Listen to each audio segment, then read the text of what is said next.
দেখুন বন্ধুরা, এই হিন্দু ভাইটি কি বলছে। যারা মূর্তি পূজা করে তারা গাধার সমান। এটা আমি বলছি না, এটা আপনার ধর্মের একজন লোক বলছে। ভিডিওটি দেখো।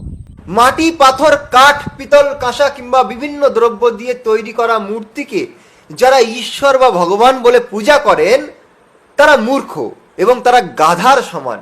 এ কথা বললেন মহান সনাতন ধর্মের রক্ষক আদিগুরু শঙ্করাচার্যজি। তার পরা পূজা নামক পুস্তকে তিনি পরিষ্কার লিখছেন, দেখুন, যে ঈশ্বর নিরাকার, তিনি সর্বব্যাপক, তার কখনো শরীর হয় না, সে শরীর ধারণ করেন না, তার শরীর হওয়া সম্ভবই নয়। তো তাকে যারা মাটি, পাথর, কাঠ কিংবা বিভিন্ন ধাতু দিয়ে তার মূর্তি বানিয়ে তাকে ঈশ্বর বলে পূজা করেন, এমন ব্যক্তিরা হচ্ছে মূর্খ ব্যক্তি এবং তারা গর্ধব, মানে এটা আমার কথা নয় বন্ধুরা, কেননা এটা এই মূর্তি হওয়া সম্ভব হিন্দু নয়। ধর্মীয় এজন্য আমি আপনাদেরকে ভাইটির বারবার কথা। বলি যে এটা সনাতন আমি বলছি ধর্মের না, আধ্যাত্মিক এটা কার্যকলাপ এই হলো ভাইটি এই, বলছে। যে ভিডিওটি যজ্ঞ ভালো করা, লাগলে একটি প্রত্যেকদিন লাইক, যজ্ঞ কমেন্ট, করা, শেয়ার করো।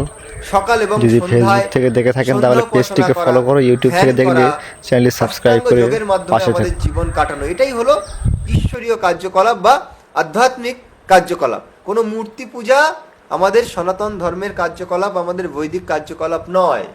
এ কথা আমাদের মহাপুরুষরা স্বীকার করেছেন। এই জন্য আসুন সকলে বেদের পথে ফিরি আর বৈদিক পথে জীবনকে পরিচালনা করি। মূর্তি পূজা থেকে সরে আসুন, কেননা আমাদের ঋষি মুনিগণ, আমাদের মহাপুরুষরা এটাকে নিন্দা করেছেন।